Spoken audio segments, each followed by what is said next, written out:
Welcome to my channel Tripura study and job everyday. তো আজ কোন কোন ডিপার্টমেন্টের মধ্যে কতগুলো পোস্ট খালি রয়েছে এই নিয়ে এক নোটিফিকেশান এসেছে ত্রিপুরা গভর্নমেন্টের তরফ থেকে। তো এই নোটিফিকেশান আজ কথা বলবো কতগুলো পোস্ট, কতগুলো ভ্যাকেন্সি রয়েছে টিএসআরের মধ্যে, পুলিশের মধ্যে, জিআরবিটির মধ্যে, বিভিন্ন দপ্তরে স্পেশাল এক্সিকিউটিভের মধ্যে সম্পূর্ণই বলবো আমি। তো আমার সাথে থাকো। আমার যতটুকু ধারণা এগুলো পূরণ করা হবে, কারণ ইলেকশন এসে পড়েছে।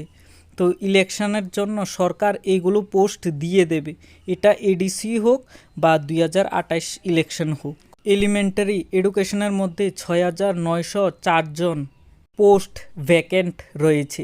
সেকেন্ডারি এডুকেশনের মধ্যে 4,032টি পোস্ট ভ্যাকেন্ট রয়েছে। হায়ার এডুকেশনের মধ্যে 1,009টি পোস্ট ভ্যাকেন্ট রয়েছে। হোম, পুলিশ অর্থাৎ পুলিশ ডিপার্টমেন্টের মধ্যে 7,515 জন পোস্ট ভ্যাকেন্ট রয়েছে। টিএসআরের মধ্যে 2,405 জন অর্থাৎ ত্রিপুরা স্টেট রাইফেলের মধ্যে। ডক্টরের মধ্যে 1,366টি পোস্ট ভ্যাকেন্ট রয়েছে। হেলথ অ্যান্ড ফ্যামিলি ওয়েলফেয়ারের মধ্যে 5,820 জন পোস্ট ভ্যাকেন্ট রয়েছে। এর সাথে সাথে আরও অনেকগুলো পোস্ট ভ্যাকেন্ট রয়েছে, যেমন পিডাব্লিউডিতে 3,605 জন, এগ্রিকালচারে 2,075টি এবং ফায়ার সার্ভিসের মধ্যেও পোস্ট ভ্যাকেন্ট রয়েছে 734 জন পোস্ট ভ্যাকেন্ট রয়েছে। রেভিনিউর মধ্যে 1,134টি পোস্ট ভ্যাকেন্ট রয়েছে। রুরাল ডেভেলপমেন্টের মধ্যেও 1,141টি পোস্ট ভ্যাকেন্ট রয়েছে।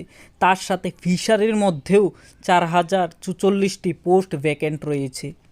সোশ্যাল ওয়েলফেয়ার এবং এডুকেশনের মধ্যেও 245টি পোস্ট ভ্যাকেন্ট রয়েছে।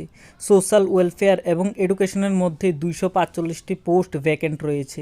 ফাইন্যান্সের মধ্যেও 240টি পদ ভ্যাকেন্ট রয়েছে। আরও অনেকগুলো পোস্টই ভ্যাকেন্ট রয়ে পড়েছে, যেমন ট্যুরিজমের মধ্যে 51টি পোস্ট ভ্যাকেন্ট রয়েছে। এরকম অনেকগুলো ডিপার্টমেন্টের মধ্যেই প্রায়ই ভ্যাকেন্ট পোস্ট অনেকগুলো রয়েছে। এর সাথে সাথে তো আমরা বলছি জিআরবিটি 2 কেন নেওয়া হচ্ছে না, কারণ অনেকগুলো পোস্টই দেখেছি সরকারি লিস্টের মতে অনেকগুলো পোস্ট ভ্যাকেন্ট রয়েছে। হোম ডিপার্টমেন্ট হোক, এটা রেভিনিউ ডিপার্টমেন্টে হোক, এটা ফাইন্যান্স ডিপার্টমেন্টের হোক, সব ডিপার্টমেন্টেই দেখছি কি অনেকগুলো পোস্ট ভ্যাকেন্ট রয়েছে। তো ত্রিপুরা সরকারকে এটাই অনুরোধ করব যে এই ভ্যাকেন্ট পোস্টগুলো যাতে অতি শীঘ্রই নোটিফিকেশান দিয়ে এবং স্বচ্ছ সুষ্ঠুভাবে নিয়োগ প্রক্রিয়া চালু করে, যাতে বেকাররা ত্রিপুরা সরকারের প্রতি আস্থাবান থাকে।